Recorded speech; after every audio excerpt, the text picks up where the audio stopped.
Hey there, everyone. Welcome to another episode of the Managing Partners Podcast. I'm Kevin, and I'll be your host. Today, I have a interesting guest in a different field of law, and I'm excited to have her on here today, Sara Shikhman. Welcome to the show. Thank you. Excited to be here. Thanks for having me. Yeah. We connected. Well, kind of connected. Heard her name, looked her up on LinkedIn, decided to just connect with her, and then she said, "Hey, interesting podcast you have." So I reached back out and said, "Hey, well, how about you maybe could be on the podcast?" And anyway, we share a client together, and here we are. So we got talking and talking about niching and how important that is, and how well it's done for myself. And Sarah's going to talk about how it's helped her as well. So that's what we're going to get into today. So tune in if you want to know more about niching and how that can help your law firm. But first, Sara, if you would, introduce yourself and tell us your story. Sure. I'm Sara Shikhman. I am a first-generation lawyer. I came with my family from Ukraine when I was 10. And the dream was always for my brother and I to become, successful American professionals that we couldn't do back in the old country. And so I went to law school thinking that I would probably do big corporate law and make a lot of money and, figure it out later because that seemed like the greatest thing. And so I did that, and I was practicing in big law in New York for a while, and I really didn't love it. I felt like the lifestyle, the lack of creative thinking, the super hierarchical nature was just not what I liked. And so a couple of friends of mine recruited me to be a CEO of an online furniture startup. And I didn't know much about furniture or about being a CEO, but they said, we'll give you a chance, and you're good at figuring things out. And this was back in, I think 2010, when like the internet wasn't popular in terms of selling furniture online. So we started doing that. I did that for a few years, and then I missed practicing law. And my husband at the time wanted to start an aesthetics business. And I was like, what's aesthetics? I know law, I know furniture. I have no idea what aesthetics means. And he's like, well, it's going to be like Botox clinics. And I said, that sounds good. Let's do it. And so we started this company together, a bunch of Botox clinics. And then I realized that there was a lot of legal involved in that. And a lot of our competitors were always coming to us and saying, hey, can you help me? And I was like, no, I really can't. I'm the lawyer and the CEO for this other thing. And then eventually I started my own firm in 2019 and now have over 1,000 clients just in that space, in the med spa aesthetic space. So it's kind of a very non-traditional legal journey. And it's really a combination of being an entrepreneur and also helping lots of entrepreneurs. That's really cool. That's awesome.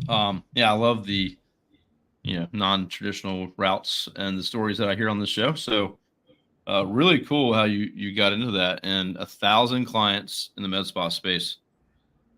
That's impressive. So congratulations. Yeah, it's been fun. I mean, I think it's been great because at the end of the day, I really like helping people build their businesses. And I get to do that every single day. And I have a team of, associates and off counsel and a partner and a lot of people helping me to do that. And it's been amazing. And I never knew that this type of law even existed. I didn't even know what, Botox was in 2010, but here we are. It's a really great space. That's excellent. Yeah, it's definitely a growing space. And, for those that aren't familiar, because I have a law firm marketing agency. I also own 2 other agencies, and one is in the med spa aesthetics space. And so that's kind of how me and Sara connected, oddly enough. So I'm all about niching, obviously. I have 2 other marketing firms that niche completely, different teams and focus, just like Array does with law firms. And we can go deep into that and really understand it. So I wanted to put your website address up here as well for people to go check you out. Check out your website, check out your firm. And how you say the firm name again? So I don't jack Lengea it up. Law. Say that again. Lengea Law. Lengea Law. And background on the name. Yeah. So from my e-commerce background, I knew that having a short domain name and something that sounds smart is better than a name that's just has my name in it, because then everyone's going to come and say, I just want to work with Sara Shikhman. And that's not fun. So I picked a name that sounded what I thought was smart and was a pretty short domain. So not a super, awesome, like in the middle of the night, I thought of this creative name, but it works for us. And as I say to our clients who also can't pronounce the name, I don't care what you call us as long as you call us. So if you mispronounce it, no big deal. Like as long as you reached us, you're at the right place. Well, me as a host, I just want to make sure I don't mispronounce it. So, but no, it's easy. It's short. Those are all good. That makes a lot of sense to me. I think time and time again, I see these law firms with,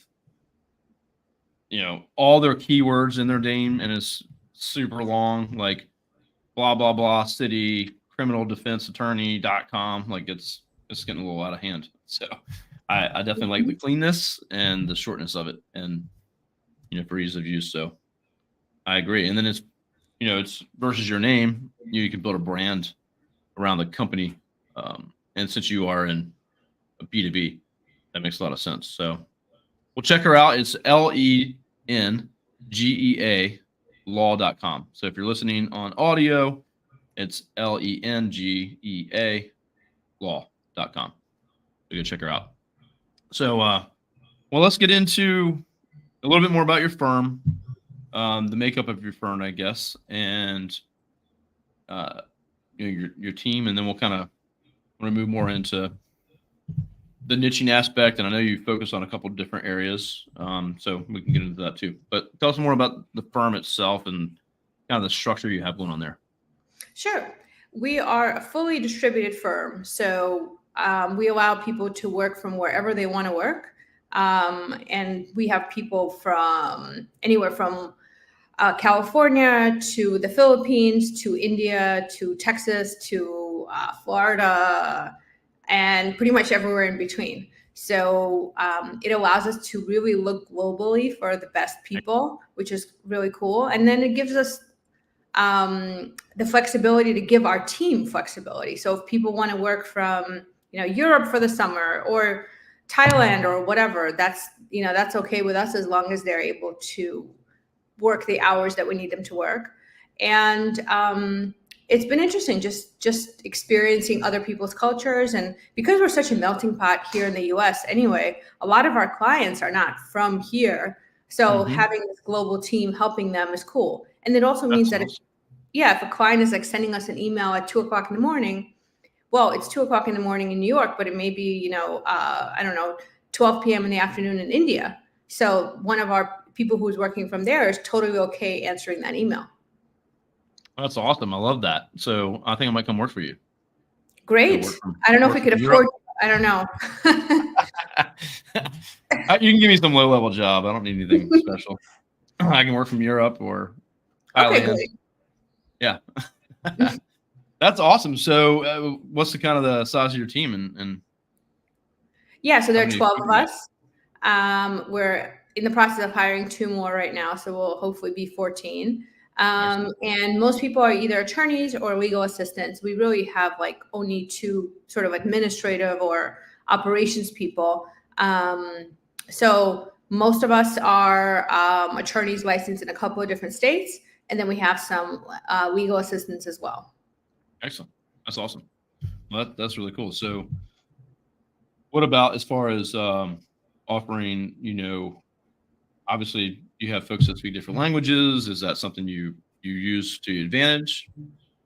Yeah. So most of our clients want to communicate with us in English. So we do only hire people who are proficient in English. Because a lot of the industries that we serve, like med spas or dental or mental health, are dealing with patients in the US, and most of their patients are English speaking. that's something important to us. We also have a few people who speak Spanish and some other languages, but I would say 95% of our client base is English speaking. And so about 95% of our staff is English speaking.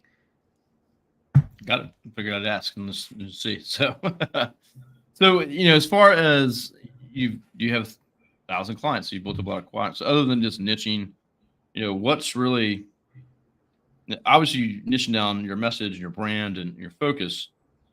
But what's worked well for you to break in and gain those clients? What kind of clicked, or what kind of started to happen to where you're saying, okay, we're signing up lots of clients and we're growing this? Yeah, a few things. Well, first, I think I have this experience of running med spas that is pretty unique. So then when I'm speaking to clients, I could really relate to their day-to-day problems, like hiring, or their credit card processing machine not working, or their Google listings page not working, or their toilet overflowing. Like, I've dealt with each of those issues. And so we could offer so much more than just the traditional, here's your contract for your, rental agreement or whatever. So I think that has been really important. And so, for people who have experience in these different industries, you could bring your experience into your law firm. So if you used to, work for your dad's plumbing company or whatever, you have this experience that makes you much more relatable to plumbing companies because you know them, you've been around them, you've worked in them. So I think that's been cool. A lot of our clients are female, and we're a mostly female law firm as well. And so that's been a great way to relate to our clients, because a lot of them are female, single moms, starting a business for the first time, just have a lot of conflicting things that they're trying to do. And I get that.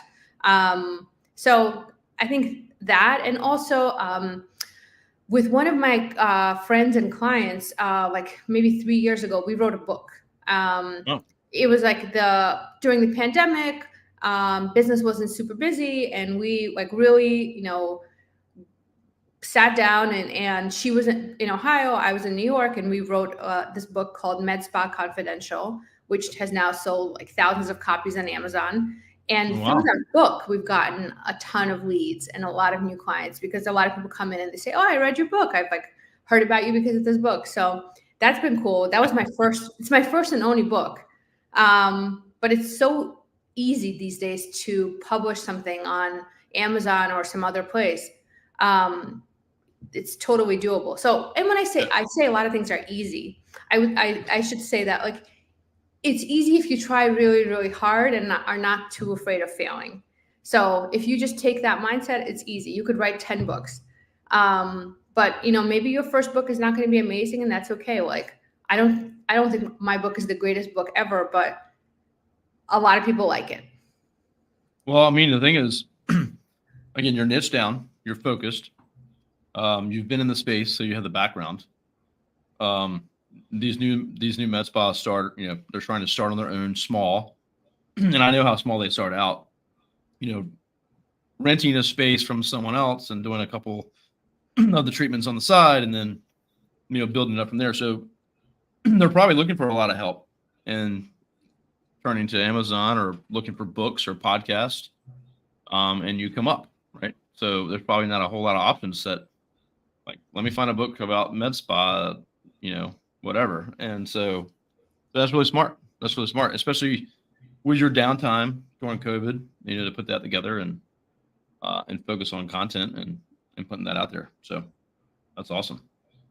Thanks. Has there been any networks or groups or, conferences? What else is going to help you kind of get your name out there and grow? Is it just all referral from a few clients over time? We've had a lot of referrals. I think I'm also very active online, posting about new things on LinkedIn and Facebook and Instagram. So I think a lot of social media postings we do. I don't do too many conferences just because they're so time consuming. And I could meet with 20 people a day on Zoom without traveling anywhere. And so I love traveling, but for fun, not to, go to a conference. So I think less conferences and more these types of things. And also, yeah, we get a ton of business from referrals and a lot of our like online presence, right? We have great Google reviews and we update our website. We have a very active blog. So Very good. Very good. yeah, I mean, you know, the online marketing that you guys do is super important. So I think like without that, even if, I mean, we have lots of clients coming in, but if they were coming in and they saw like one Google review or like a crappy website, I think they would feel very confused. Yeah. And they would feel They don't like, trust. right. Yeah, don't trust the source. Yeah, I mean, for everyone listening, I mean, what you've done in short order. I mean, 2019 you started.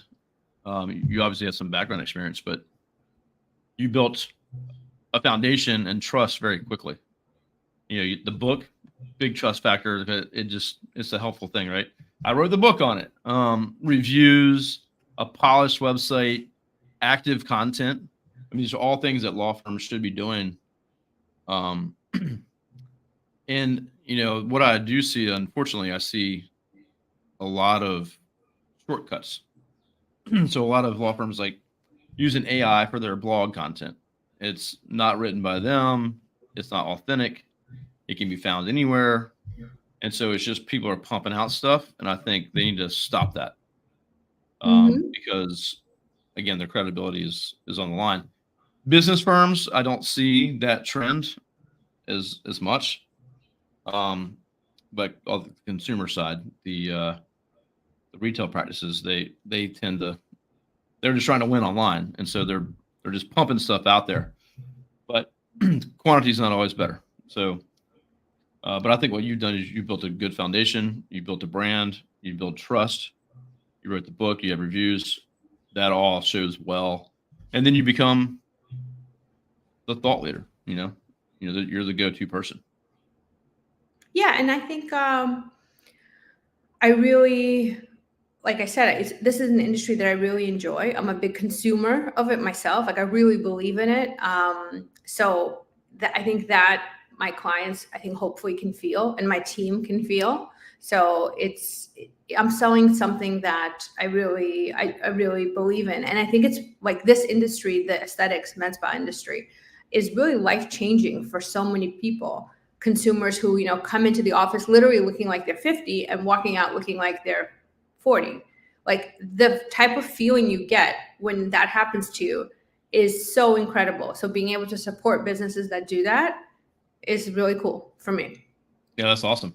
I'm really 65. I've been going myself. You never know how old anyone is in this industry. Like no idea. Like I see men with full heads of hair, you know, who are like, you know, in their late 60s and 70s, you know, and I'm like looking at them on Zoom and looking at their hairline and think like, wow, you know, so I mean, whatever works. That's right. I might need to be going here soon. Well, so no, I just, again, you know, what you're doing is great. And again, in short order, you know, you're growing your staff, you have a huge clientele. You know, how many med spas are there in the country? I don't know.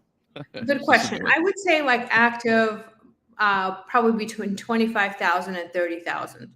And so, you know, when I think about it, I'm like, a 5% market penetration would be amazing, right? Yeah. I'm never going to have 100% of the clients. Like that's not even a realistic goal. But if I have like 3,000 of that 30,000, that would be like incredible. That's pretty impressive. Yeah.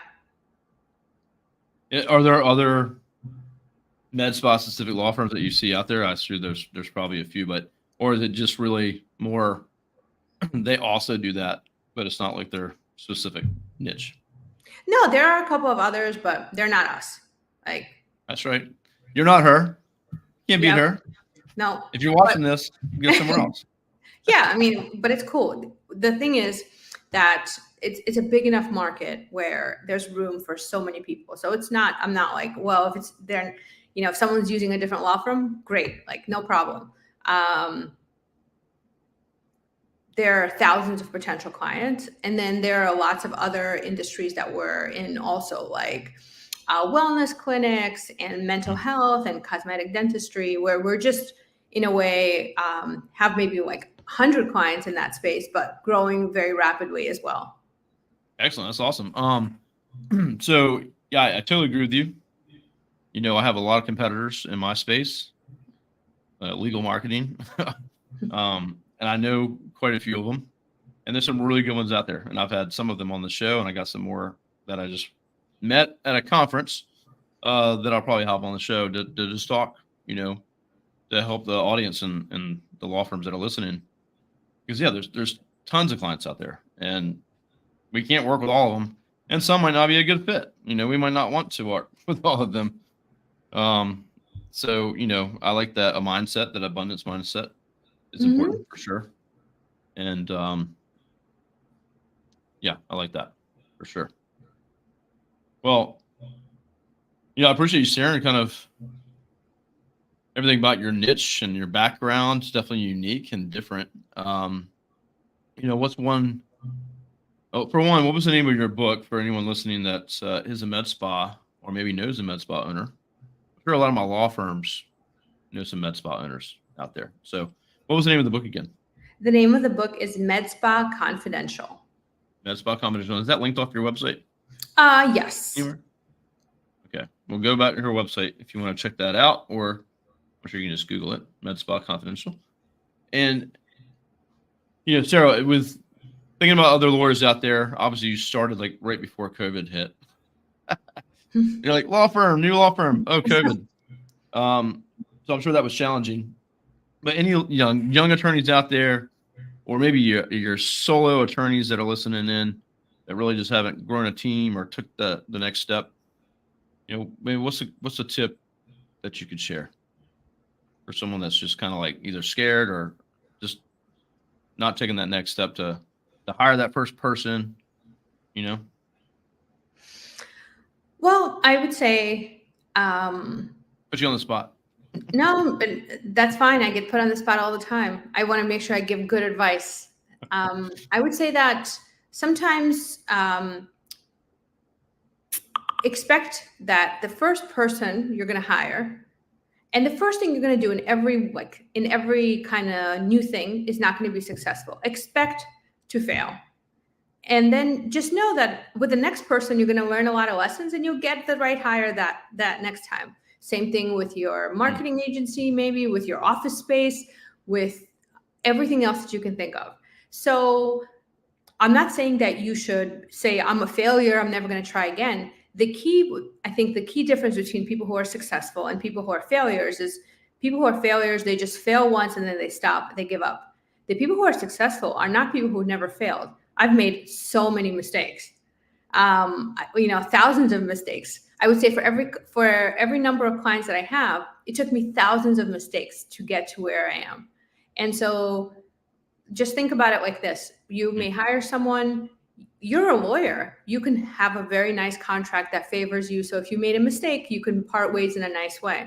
So you could protect yourself and then hire the next person who will be better for you. And with each experience, things will get better. So just have faith and keep trying. It's a process for all of us. We don't have all the answers. I love that. That's perfect. I like that you made it simple too. It's expect to fail, and you know, not just at hiring, but everything that you haven't done before. Mm-hmm. You know, if you hire a marketing agency, like you've never worked with one, so they don't know that maybe, and they think you're a bad client or you're not listening to what we're trying to tell you, but you've never done it before, right? So just do it. That's kind of what you're saying. I think that's what you're getting at. Yeah, that's what I'm getting. Just do it. Just do it. Do the things you need to do, because you know you're not going to do them perfectly, and then you're going to do it again and again and again. And so I think that's great advice for sure. We got to get things moving. You know, life's pretty quick. You know, you want to be at. I just came back from a conference, really good conference, by the way, and it was also fun, not just a conference, but it's called 8-Figure Firm. Is firms that are trying to get to 8 figures or more, so 10 million plus, and some there had already exceeded that, but they're grinding, they're going, and that's their goal. You got to make a lot of decisions and have a lot of failures to get there. So, just start making the decisions, people, and don't, you're going to fail. You're going to mess up. Yeah. So Like think of your like first kiss. Like, mine was like, I don't know. I'm not going to say how old I was, but like we're in day camp and we're at a playground and the first one really wasn't good. Definitely not. But the second one and third and subsequently was much better. So it's the same thing. Like you just have to try, or you could stay home for the rest of your life and never try, and that's it.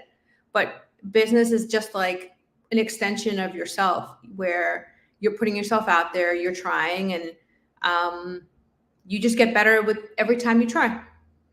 yeah, 100%. Yeah, just think about, if you're excited, I think, for me, it's you're excited for what you're building and what's to come, which makes you excited about the here and now and the things you're doing right now. I just, was speaking at a law firm in front of like 30 attorneys. I was like, I haven't spoken in front of a group in a while. So, I had to put together a presentation and just show up. And it was just like, next thing you know, bam, I'm just in front of everyone talking.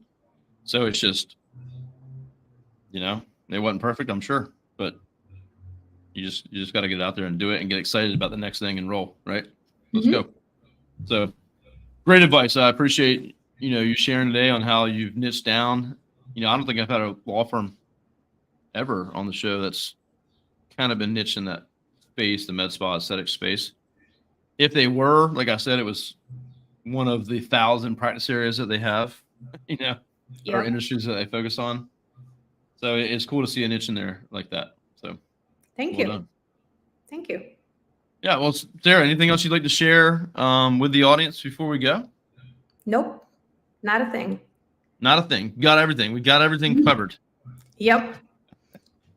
Well, everyone, check Sarah out. We connected on LinkedIn. She connected right back with me, and so I'm sure she would connect with any of you out there looking to get any help from her or any tips. So look her up on LinkedIn. Also, you can go to her website, which is down below. It's again for if you're listening on audio, it's Lengea law.com. And go check her out. She's got a nice polished website, a nice strong brand, and I think there's a lot you can learn from just checking her out online. So go do that. All right, Sarah, you can stay on with me. We'll chat backstage. We'll say bye to the audience. Everyone, hey, thank you so much for tuning in. I appreciate all of you. Got any questions for me or Sarah, you can drop a comment. You can message me or reach out to her through her website, and I'm sure she can help you out. So we'll talk to you soon. Thanks, Kevin.